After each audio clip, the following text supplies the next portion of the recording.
Então, meus irmãos, hoje nós vamos continuar, né, os nossos estudos da mediunidade do ponto de vista... Deixa eu ver se a Júlia não está.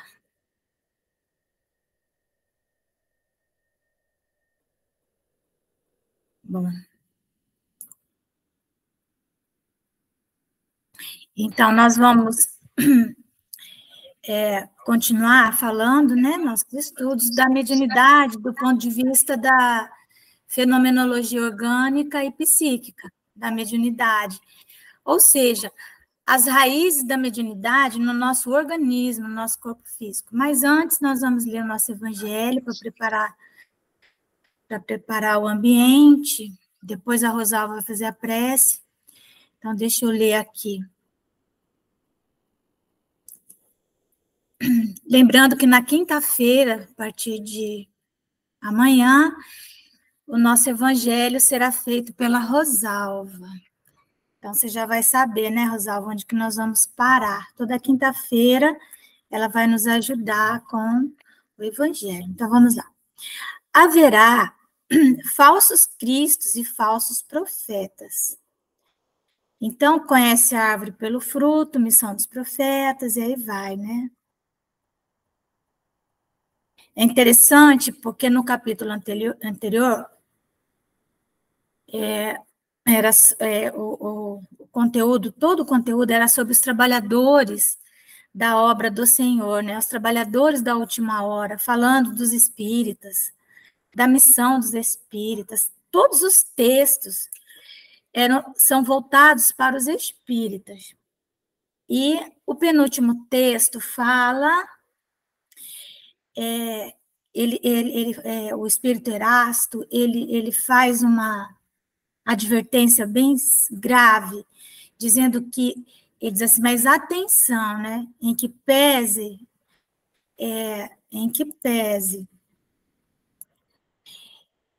os espíritas serem os chamados, né, da última hora, em que pese tudo isso, muitos dos chamados para o espiritismo se transviaram. Então, ele fala, ele afirma isso, e aí Kardec faz uma pergunta sobre como que se reconheceria o verdadeiro espírita. Então, ele vai e fala, depois o último texto é do Espírito da Verdade, falando sobre os obreiros do Senhor. Oi, Luciele, tudo bem? Boa noite. Falando sobre... Bem-vinda. Sobre os obreiros do Senhor, né? Os trabalhadores. Então, trabalhador é trabalhador, né? Não é, e não tem férias, sabe? A gente quer, não tem CLT, né? Na relação com o Senhor, é trabalhar, até porque os trabalhadores são poucos.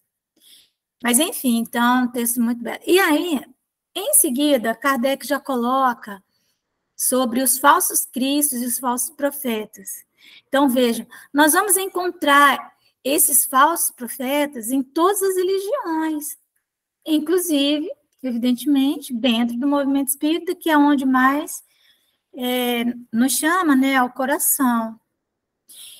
Então, como reconhecer? Então, é um texto do Erasto que nós temos que estar sempre voltando, nem tanto para levarmos julgamento aos outros, mas para nós, né, para olharmos para nós mesmos.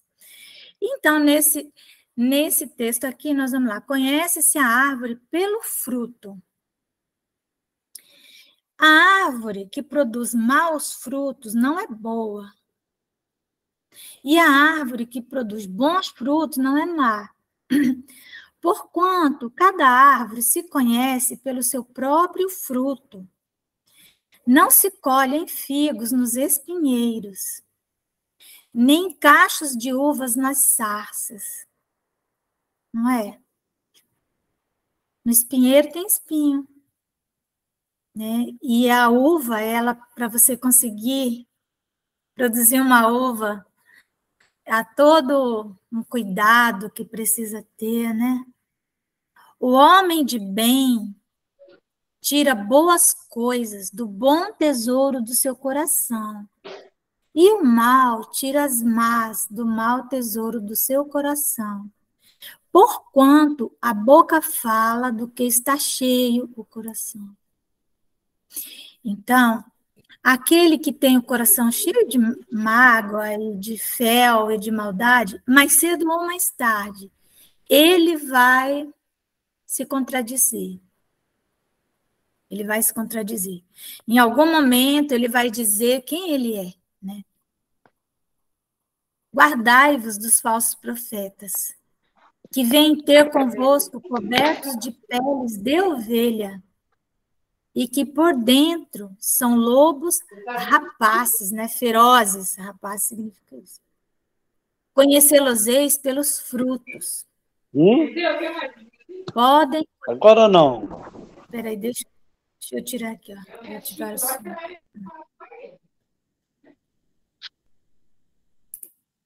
Espera aí.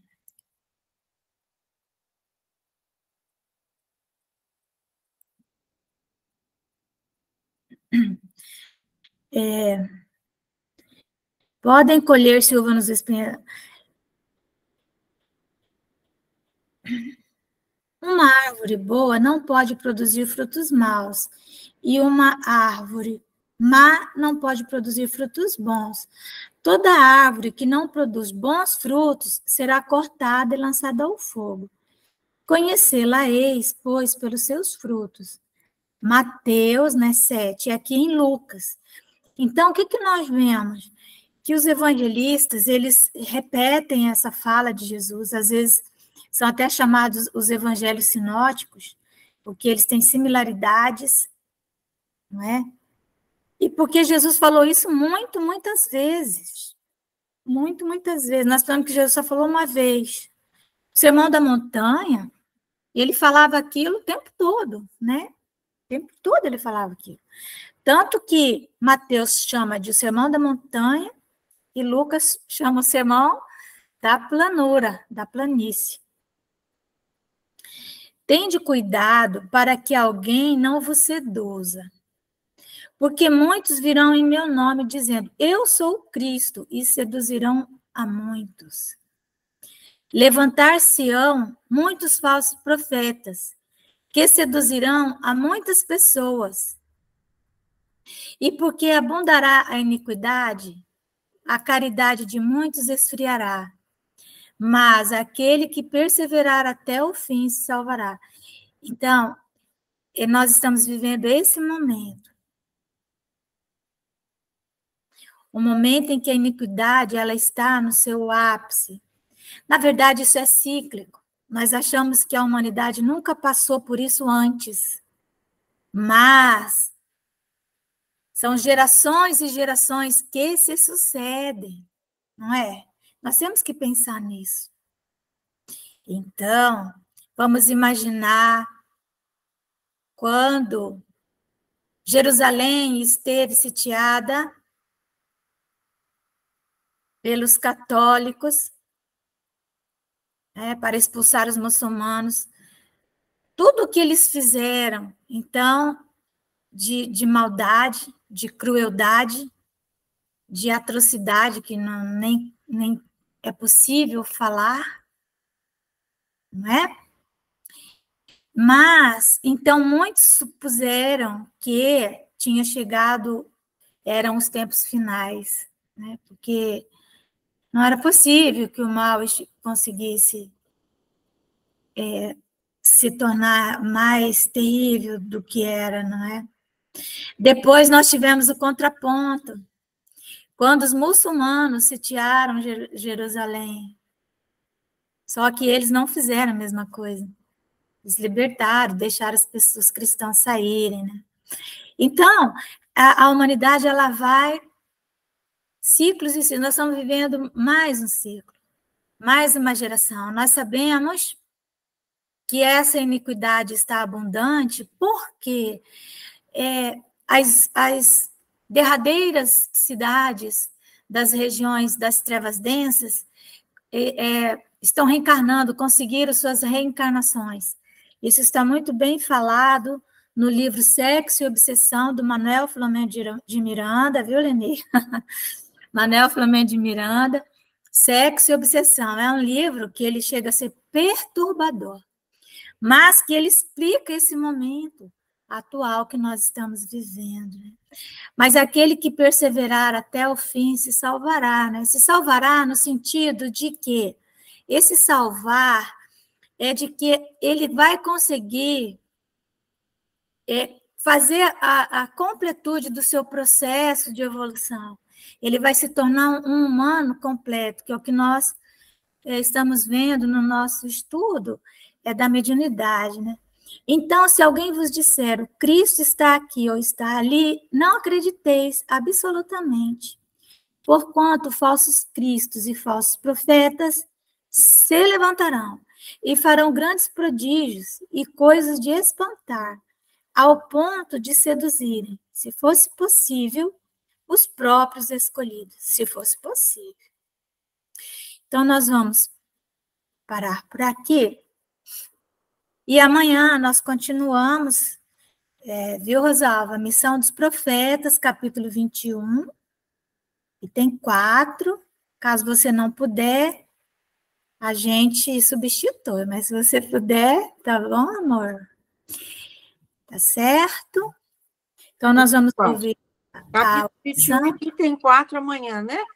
Missão dos Profetas, tá? Tá. E agora nós vamos ouvir a oração que você vai fazer para nós. Estou anotando aqui. Bom, então vamos elevar o nosso pensamento a Jesus, pedir proteção para todos nós, para as nossas famílias, para as pessoas que se encontram hospitalizadas, pelas pessoas, por aqueles que se encontram nos presídios, os que estão no leito de dor, vivendo os últimos instantes de uma encarnação, para aqueles que estão chegando ao nosso planeta, pedindo a Jesus por aqueles com problemas morais, mentais, por essa humanidade, Jesus, tão cheia de problemas e de compromissos, nós estamos rogando a vossa misericórdia, rogando a Jesus que possa derramar sobre o nosso planeta as bênçãos da paz, do entendimento entre as pessoas, lembrando do nosso país e lembrando do nosso Brasil, Jesus.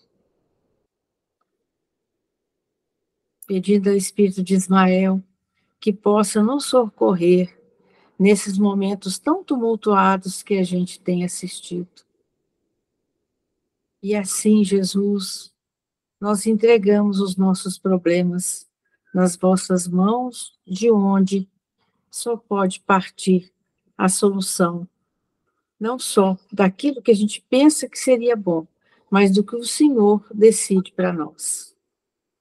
Rogando a Jesus, nessa noite, no nosso estudo, que a gente possa absorver as lições, que os nossos amigos espirituais presentes nessa corrente de amor, com os nossos amigos ligados ao nosso coração e ligados ao nosso ideal, nós pedimos permissão para iniciarmos o nosso estudo dessa noite, na certeza de que Jesus está conosco. Que assim seja. Que assim seja. Graças a Deus. Obrigada. Eu estou impressionada. Eu hoje fui no hospital que ela ficou internada. Você sabe qual que é, o Madre Teresa? Ah. Está lotado, não tem uma vaga. Eu nunca vi tanta doença igual nós estamos vendo agora. Nossa. E umas consequências sérias, assim, de que você fica pensando de onde que está vindo tanta mazela, meu Deus. Sim. Está vindo, eu penso, dessa humanidade que não consegue se tornar humana, ainda, né? Não conseguiu. Já nós estamos no 3º milênio, né? Então, não é possível. Meus irmãos, então nós vamos continuar. Nós estamos falando da mediunidade da glândula pineal e do nosso cérebro, né? A glândula pineal está no centro de massa do cérebro, né? Ele está bem ali no centro mesmo. E ela, então, tem essa função de captar as ondas magnéticas que vêm para nós, tanto do mundo espiritual quanto do mundo material, né? Do mundo que nós vivemos, das relações que estabelecemos na matéria. Porém, desenvolver a mediunidade é desenvolver o amor, né? É isso? O fenômeno mediúnico, ele só se completa na espécie humana quando a espécie humana consegue encontrar o amor incondicional. Nós estávamos numa outra reunião falando só sobre essa força, né? Essa força que movimenta o universo, muito para além das forças que movimentam a matéria. Então, o amor, ele é a completude do fenômeno mediúnico. Enquanto nós não amarmos, a nossa mediunidade não se completará. Sempre a glândula pineal vai estar encaminhando alguma energia para regiões do cérebro que vão trazer consequências para nós, do ponto de vista de doença, né? Então, refletir o amor de Deus que é, em verdade, ser médium. Médium é pegar o que tem de melhor de energia cósmica e refletir, né? Ser um reflexo. Somos a imagem e semelhança de Deus, então nós temos que refletir Deus, e nós só conseguimos refletir Deus refletindo o amor. E isso só é possível se nós usarmos esse lobo, né? Lobo frontal, essa parte aqui do nosso cérebro, a frente do nosso cérebro, que ela é inerente à espécie humana, e nós já vimos isso na nossa última conversa. Nós até falamos, se nós, espécie humana, não utilizarmos esse espaço do cérebro na figuração do amor, minuto a minuto, não completaremos a evolução biológica. Nós vamos conseguir que o cérebro cresça, que o lóbulo frontal cresça. Por quê? Porque aquilo que não é usado atrofia. Certo? E aí, na próxima encarnação, como atrofiou nessa, não foi usada, de novo, o cérebro que nós vamos produzir, certo? para dar vazão às energias que vêm do mundo espiritual, vai ser de novo um cérebro incapacitado para fazer a completude do fenômeno mediúnico. Então, lá pelos 50 anos, né, 40, 50, nós até vimos, se a gente faz uma tomografia, uma ressonância magnética do cérebro, não é? A gente falou isso da nossa última conversa. Aí o radiologista vai escrever assim, normal para a idade. Significa que ele está atrofiadinho, né? Então, o Sérgio Felipe, ele diz assim, se nós não aprendermos a amar, né? Nós não fundamentaremos o Homo sapiens no 3º milênio. E nós não fundamentamos o Homo sapiens no 3º milênio. Ele não está fundamentado. Ele não tem base. E é por isso que há tanta doença. Porque a caridade esfriou. Fora da caridade não há salvação, né? O que está escrito. Salvação é saúde. Saúde é a completude do fenômeno. Sem essa completude é doença.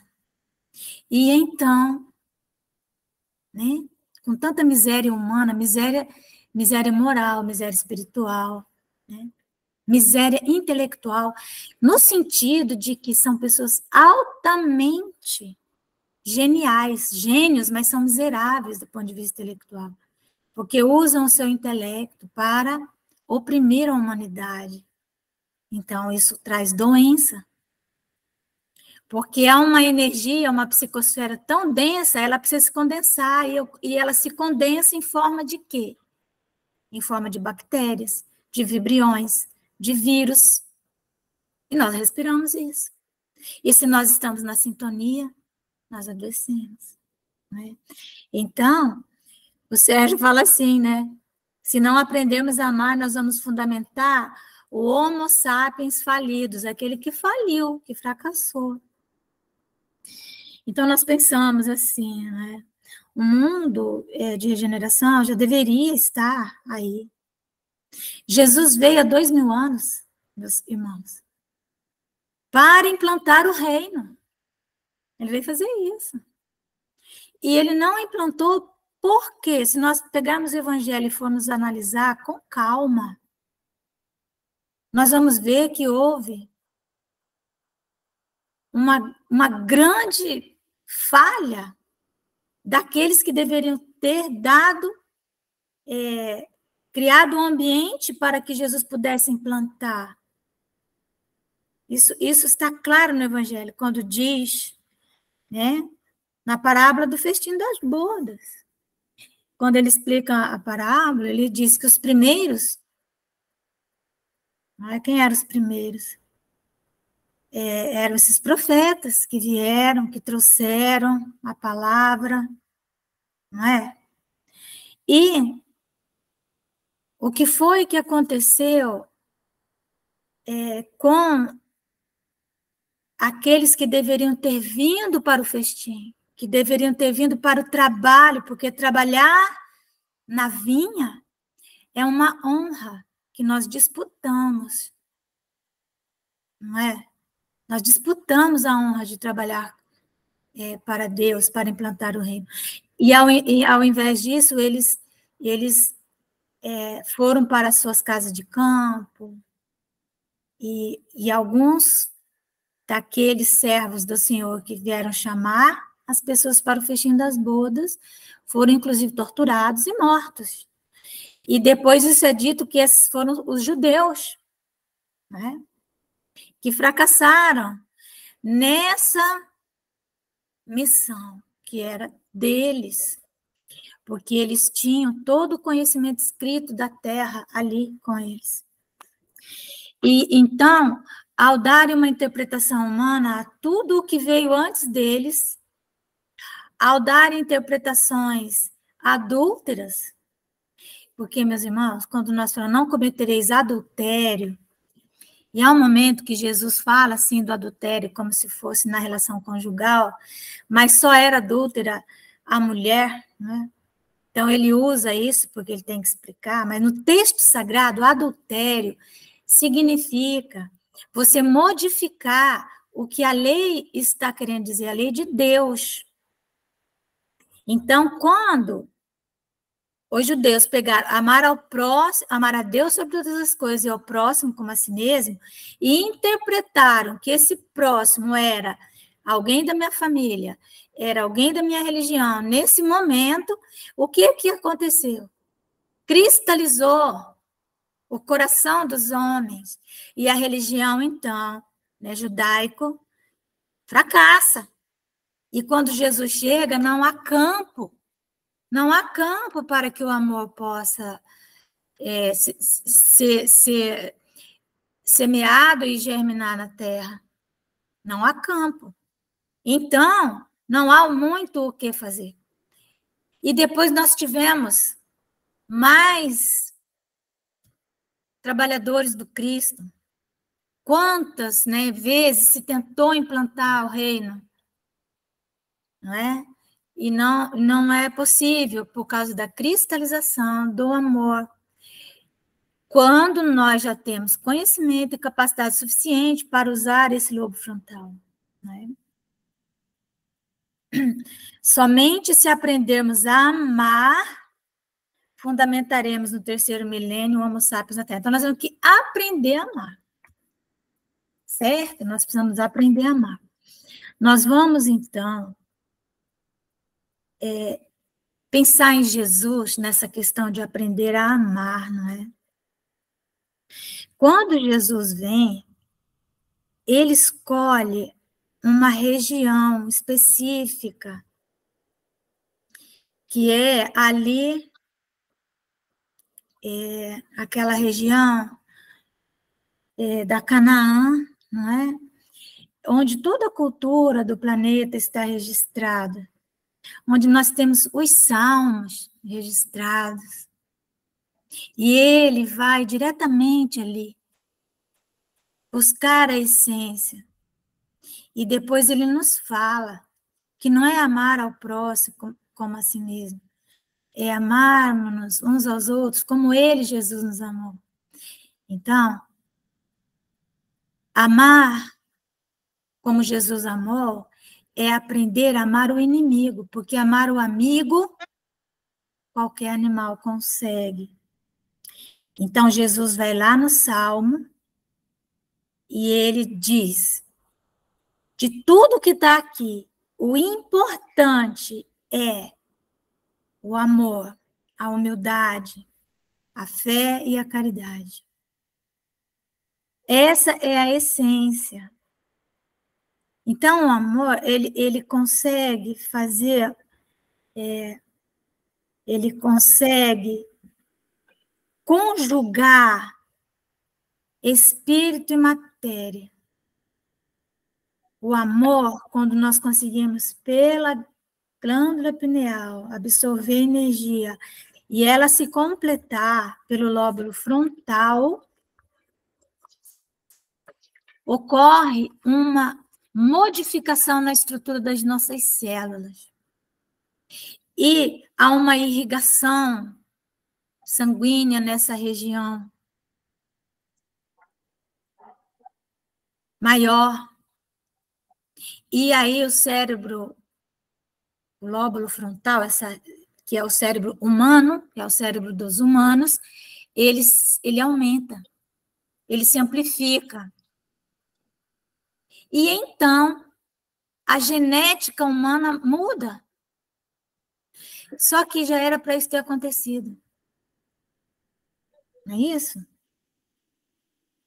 Então, quando nós compreendemos que nós captamos do mundo espiritual o próprio Deus e que a nossa função é refletir Deus, nós vamos parar para pensar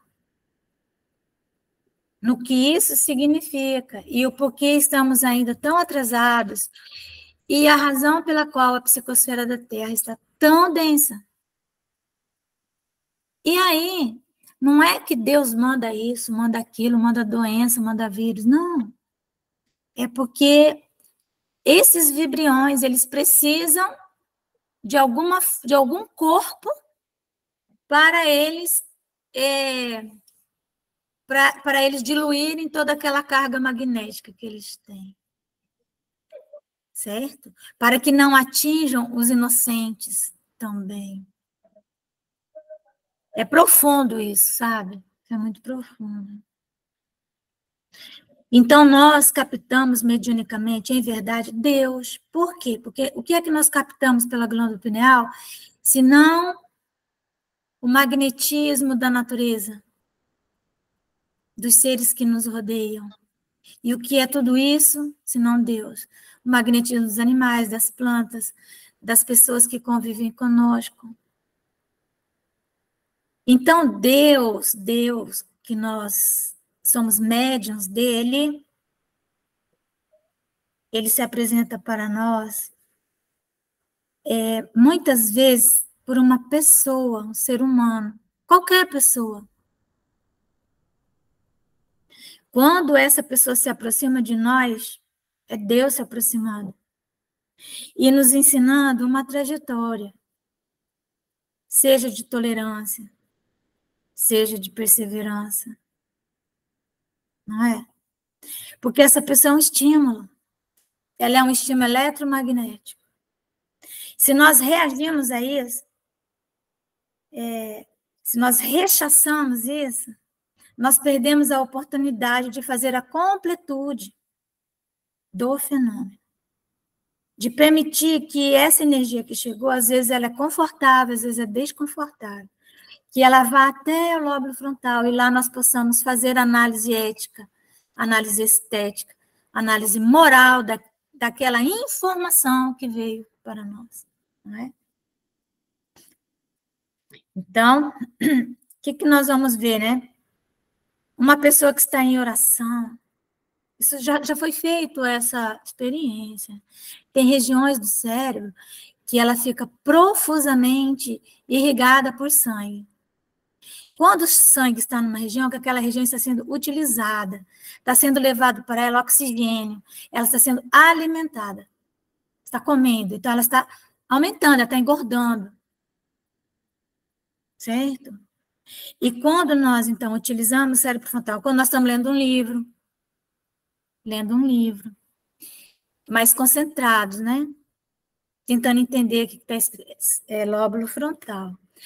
Quando nós estamos fazendo uma comida em casa, quando a Rosalva está fazendo aqueles brigadeiro gourmet dela, maravilhoso, não tem como fazer aquilo sem usar o lóbulo frontal, é impossível, né?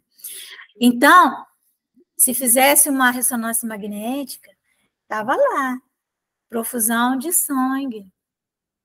Quando a Júlia está fazendo os quitutes dela também, não é? Uma professora que está ali sentada. Eu conversei com uma professora na nossa instituição, essa semana, que eu fui lá, e eu fiquei, assim, tão feliz com ela. Imagina que ela é uma professora da educação infantil. Nossa, né? E ela, então, da Escola Alta de Souza. E ela está terminando agora um mestrado e já está inscrita no doutorado e vai fazer um pós-doutorado em educação. Mas ela ama a educação infantil. Então, ela quer ficar na educação infantil. Porque ela ama, porque ela gosta. Ela diz assim, é impressionante como esse trabalho me salva. Ela não tem noção do que ela está falando. Ela não sabe o que é mediunidade, ela não sabe de lóbulo frontal, de magnetismo de criança. Não. Mas ela sente. Ela está salva. Está salva. Dizem que todos os dias nós precisamos abraçar uma criança, pelo menos, e um idoso. Então, eu me abraço, eu mesmo, né? Mas não dá. Eu vou para o céu, abraço meus idosos lá. E uma criança. Existe uma razão para isso. Uma razão grande porque a nossa glândula pineal, ela absorve esse magnetismo que vem da criança. Sabe? Hoje de manhã eu estive lá no CEL também, com um grupo de crianças. Os bem pequeninos, porque os maiorzinhos, eles já meio que já fizeram a festa deles, né, festa junina e tal, os bem pequenininhos, e eles vêm nos abraçar, e eles olham para nós com tanta pureza, e então nós temos que absorver essa pureza, porque aquilo é Deus. Quem essa alma não importa, naquele momento, é como Jesus falou, né? O reino dos céus e das criancinhas. Tanto dessas criancinhas que vêm nos abraçar, aquele olhar assim, né? Pedindo assim, olhando para ver se nós adultos, qual será a nossa reação para ele. Quando então nós nos abrimos, eles então vêm, né? Com essa pureza, que já o adolescente já não tem, já, não é? ele já foi tão, né, já passou por tantas experiências dolorosas que ele já não tem mais toda essa confiança, não é? Então, nós vamos encontrar essa unidade espírito e matéria nos elementos que estão na natureza da nossa própria alma. Na natureza do nosso corpo, nós encontramos toda a natureza, tudo. Todos os reinos estão dentro de nós. Reino mineral, reino animal, reino vegetal, né? Nós já falamos sobre isso. Nós estamos cheios de minerais dentro de nós, temos uma árvore, né, que é nosso sistema vegetativo. Enfim, então nós temos todo esse complexo. Por isso que a nossa relação com a natureza é refletir Deus também. Estarmos sensíveis para a natureza, né? Sensíveis para a harmonia e para a beleza. Isso é lóbulo frontal, gente. Muito bem. Vamos entender um pouquinho. Vamos entender um pouquinho da glândula pineal e a sua função mediúnica, tá? Como que funciona isso do ponto de vista do nosso organismo? Lembre-se, dentro de nós existe uma tabela periódica. Todos os minerais estão dentro de nós. Não é? Nós não passamos pelo reino mineral? Passamos. Nós temos ferro, nós temos cristal, nós temos ouro, nós temos tudo dentro de nós. Né? Então, nós vamos entender agora como que esse magnetismo funciona. Então, a glândula, ela é um órgão que está no centro do nosso cérebro. Vamos recordar. A pineal, ela é o órgão do cérebro mais irrigado. Há uma relação da glândula pineal com o coração direta.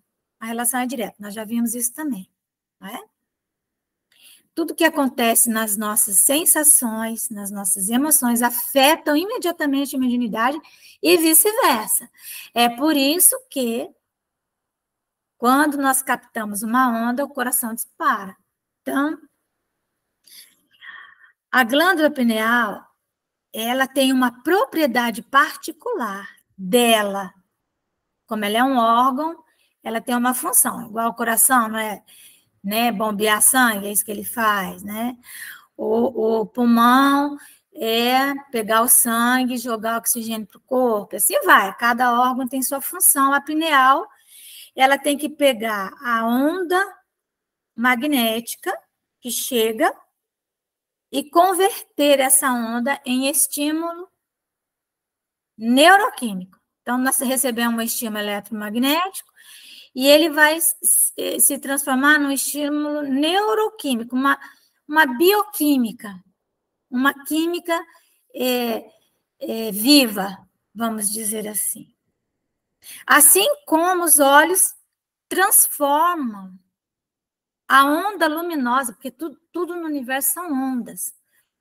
Nós estamos estudando o livro Mecanismos da Mediunidade, né? E nós estamos estudando sobre ondas. A gente estava lendo, mas assim, lendo, porque não é fácil entender, mas o quanto nós precisamos entender que há uma complexidade que se confunde, não no sentido de confusão, perturbação, é uma ordem que se funde, né? Vamos dizer assim, é algo caórdico, né? Há uma ordem nesse caos, nesse caldo todo aí, certo? Então, a onda luminosa, a luz, ela entra, mas ela precisa de todo o complexo dos olhos para ser transformada em estímulo neuroquímico. É esse estímulo neuroquímico que vai transformar a onda luminosa em imagens para nós, tá bom? Então, o que nós temos que entender? Que lá na nossa glândula pineal, né? Como que ela vai fazer esse trabalho?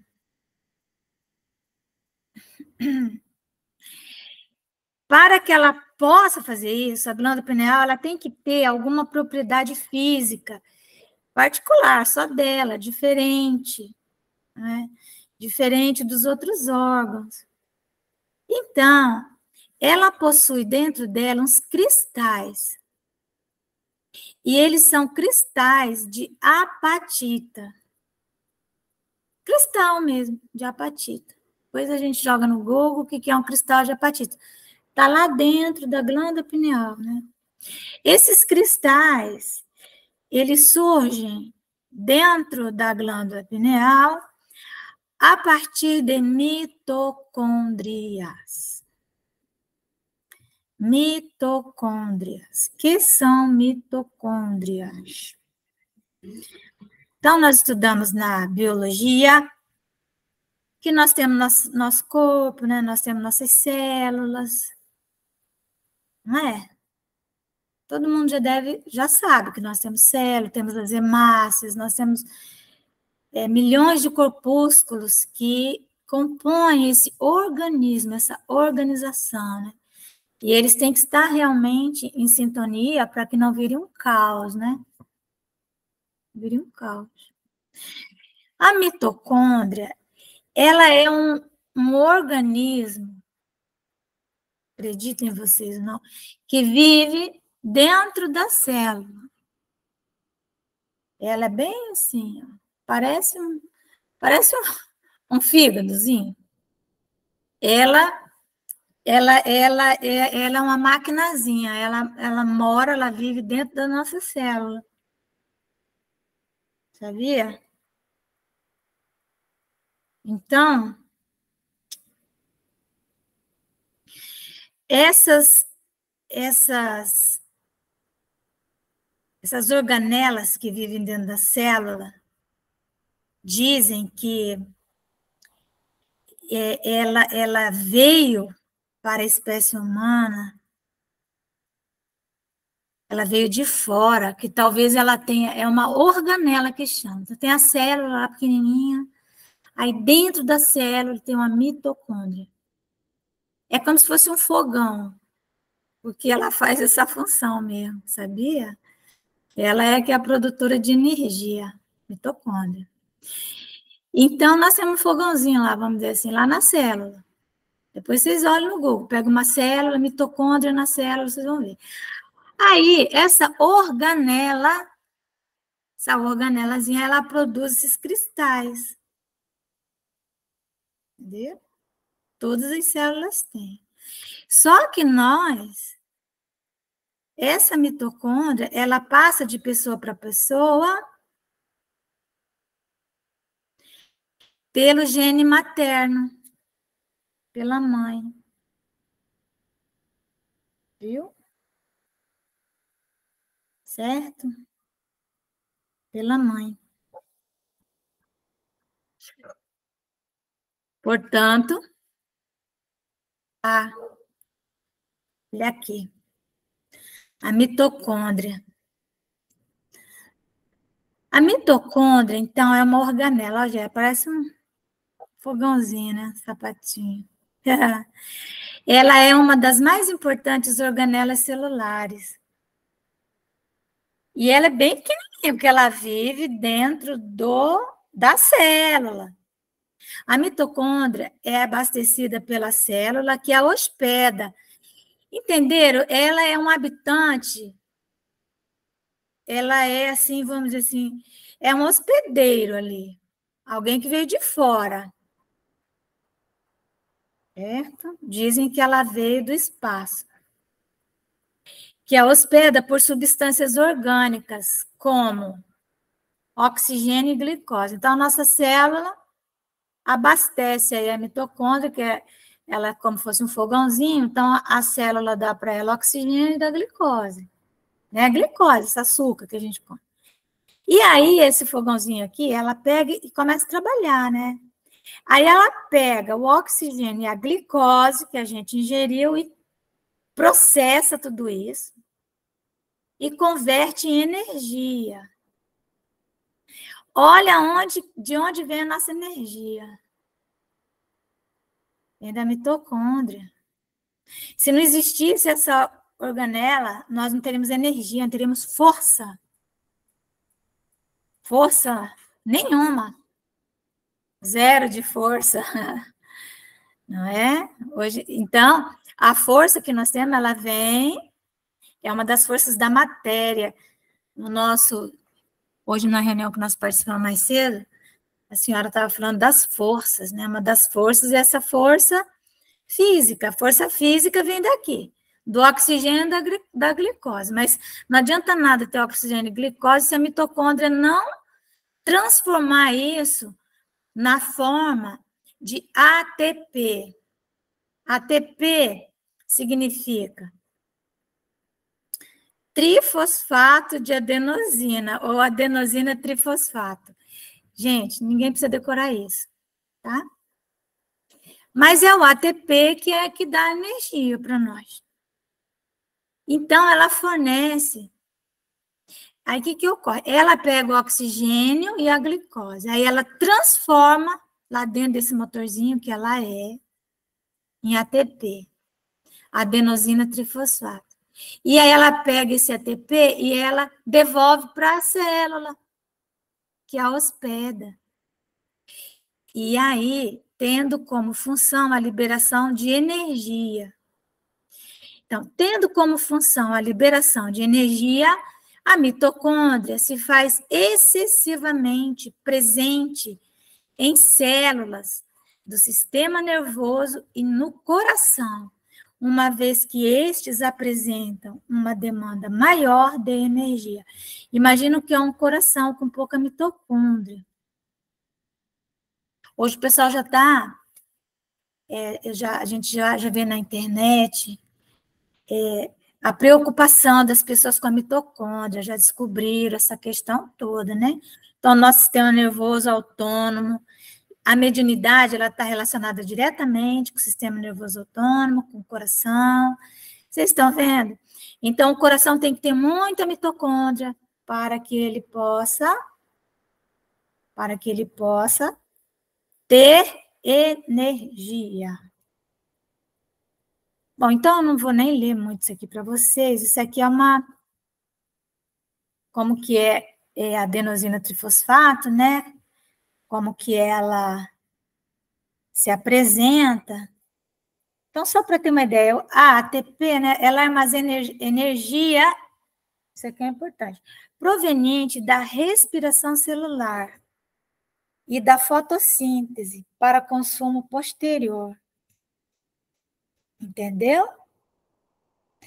Então, a molécula, essa molécula de ATP, né? Ela é uma molécula.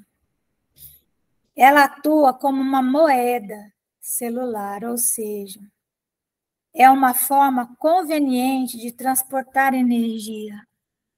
Certo? Então, ela consegue, essa molécula, que a mitocôndria produz. Então, ela como se fosse, você está numa ilha perdida e você faz como é que é o nome?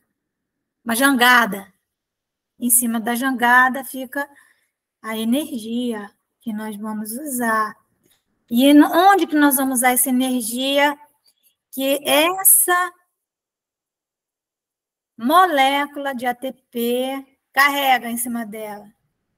Lembra, ó, você respira, você ingere glicose, vai lá na tua célula pelo sangue, chega lá, a célula manda, você tem que ter uma maquininha dentro da célula, que é a organela chamada mitocôndria.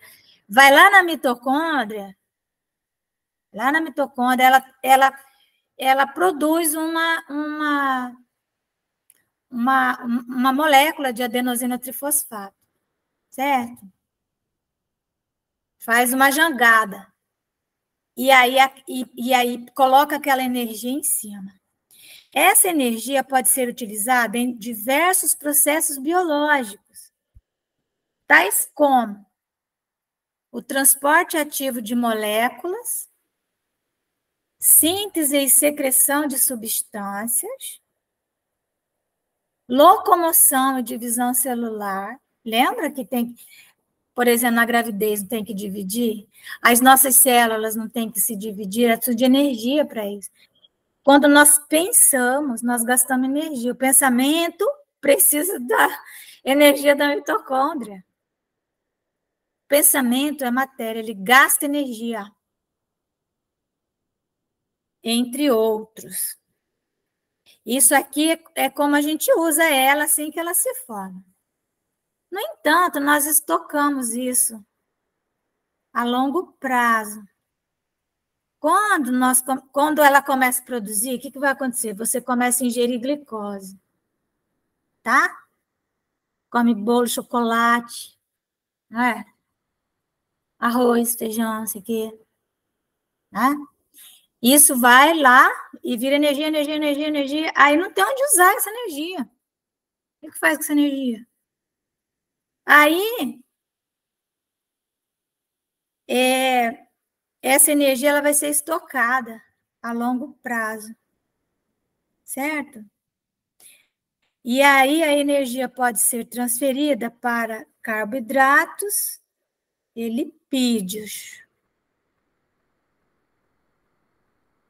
certo? Ou seja, a gente engorda gordura. Vamos lá. Muito bem.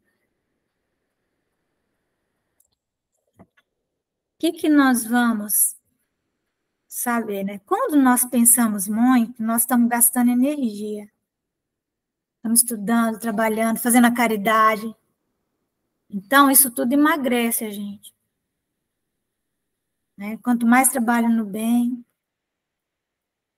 quando a gente corre, a gente gasta adenosina trifosfato. Quando nós trabalhamos, quando nós pensamos, tudo isso. Né? Então, o pensar o bem, gasta muita energia pensar no bem, porque quando você começa a pensar o bem, você tem que fazer planos, tem que imaginar o que eu vou fazer, como que eu vou fazer. Você tem que avaliar várias variáveis, inúmeras variáveis. Gasta energia. Vai ser a mediunidade ciclando. Por isso que eu falo, tem que ciclar, tem que sentir que está ciclando. Você está fazendo um arroz, está gastando ATP, né?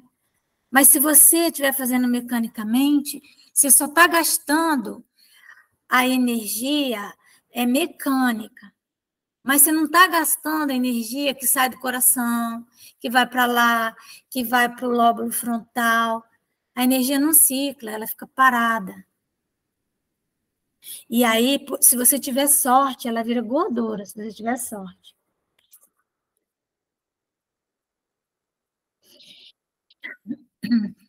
Então, nós sabemos que o pensamento, ele é matéria, ele é energia, mas nós não conhecemos a estrutura íntima da energia do pensamento. A estrutura íntima não, assim como nós também não conhecemos qual é a estrutura íntima. Como nós não conhecemos da força pensamento, nós também não conhecemos, por exemplo, da força gravitacional. Não conhecemos a estrutura íntima da gravitação, mas ela existe, né? Então, o pensamento é uma energia, se manifesta, ela se transfere, ela se propaga, inclusive no vácuo, ela pode ser captada, né? Certo? Pensamento.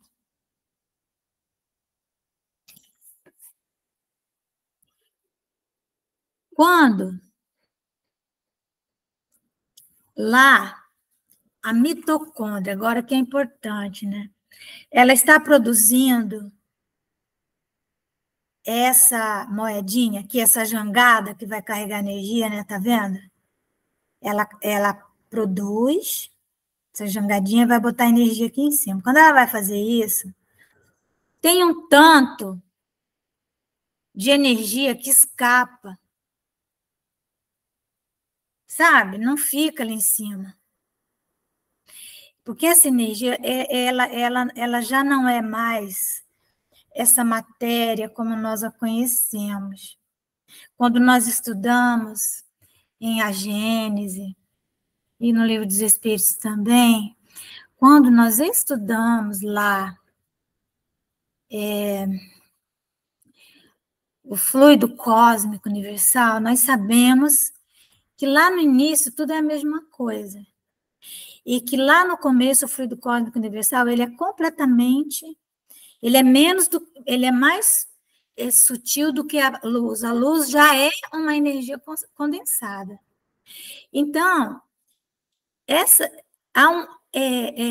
energia que é produzida, vamos imaginar que ela produz uma energia, umas faísquinhas, fótons. É isso que a mitocôndria faz. Ela é um fogão aceso produzindo faísca, né? Fótons. Ela pega esse monte de fóton, coloca em cima da molécula de ATP, né? Adenosina trifosfato, que vai carregar isso aí. Só que quando ela coloca, sobra um tanto de fóton. Certo? E o que acontece com esse fóton que sobrou lá? Esse fóton que sobrou, essa onda, ela é uma onda luminosa, não é mais um átomo. Pensava-se que o átomo era indivisível, mas ele é divisível. Então, esse fóton, que é uma onda luminosa, ela é vertida em plasma e se transforma em caloria. Então, quando nós respiramos oxigênio, lembra? O oxigênio chega lá. O oxigênio está levando glicose lá na célula. Respirei. Sabe aonde que vai isso aqui que eu respirei? Isso aqui vai lá na mitocôndria. Querendo ou não querendo, ainda chorando. E vai lá. Esse oxigênio que entrou. Esse entrou, esse que saiu, não é o que entrou. Então, há um escape calórico da cadeia respiratória.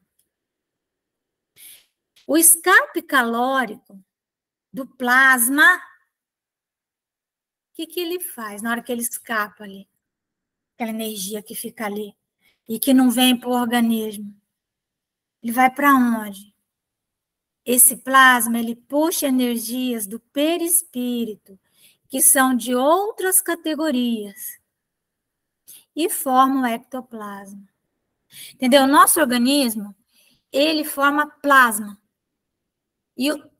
Mas é um plasma que não fica ali, entendeu? Ele é um escape dessa energia que nós estamos usando para pensar, para isso, para aquilo outro. Então, esse plasma, ele se conecta com energias do perispírito, porque o perispírito está conectado ao corpo pelo sangue, pelas nossas hemácias. Então, o ectoplasma, ele é produzido a partir das mitocôndrias. Por quê? Porque na mitocôndria, nós vamos formar o plasma. Na verdade, nós vamos descobrir que esse plasma, ele significa 7% do ectoplasma utilizado no processo mediúnico, e os outros 93%, ele vem a partir de energias do perispírito de outras categorias, né, desconhecidas para nós. Mas, se não tiver os 7%, não tem o ectoplasma, entendeu? Fundamental. Não é? Você precisa de 10. Tu tem 7. Precisa de 3. Então, vamos dizer assim, o nosso organismo produz esse 3, porque não adianta ter 7, precisa ter 10. Então, o ectoplasma, que a gente tanto ouve falar nas reuniões de materialização, né? Todo mundo já ouviu falar em ectoplasma, ele é produzido a partir das mitocôndrias. O ectoplasma, ele é uma condição necessária para qualquer fenômeno mediúnico. Sem ectoplasma, não tem fenômeno mediúnico. Existe. O ectoplasma, ele serve de veículo de transmissão da onda eletromagnética, imantada com pensamentos e com emoções. Entenderam por onde que transita a onda eletromagnética? Pelo ectoplasma. Sem o ectoplasma não é possível isso. Sem o ectoplasma não é possível nem a relação que nós temos com as pessoas. O fenômeno mediúnico, portanto, ele não se restringe à captação da onda magnética, a onda que veio do mundo espiritual. Ele precisa de um meio de propagação. E esse meio de propagação é o ectoplasma produzido nas mitocôndrias. Deu para, assim, não precisa assim, ficar doutor nisso, nem dar aula, mas só entender o quanto há de ligação entre corpo, perispírito, essa relação toda, não é? E eu queria saber, deixa eu saber.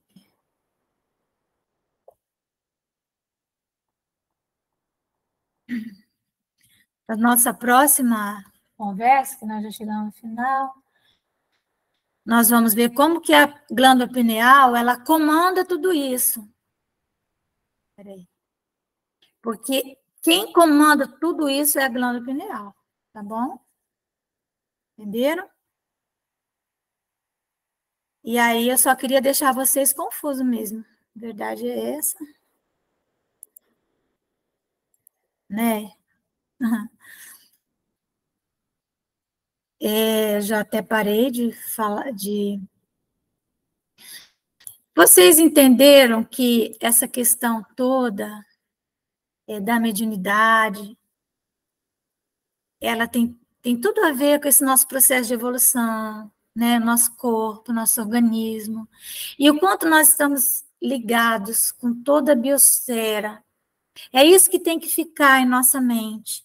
Não precisa lembrar da adenosina trifosfato, disso, daquilo, aquilo outro, mas pensar o que é esse organismo nosso corpo, e o quanto nós temos negligenciado toda essa estrutura, todo esse sistema. E por isso que o nosso corpo é um veículo mediúnico. Ele que permite todo esse relacionamento do ser inteligente com as experiências que o ser inteligente precisa passar no mundo material. Tá bom? A Luciele está assim. Ficou muito confuso, Luciele? Fala para a mamãe. Não, doutora, até tá encaixando nos outros temas, como a senhora fala, um encaixa no outro, né? Sempre se repete, mas aprofundado.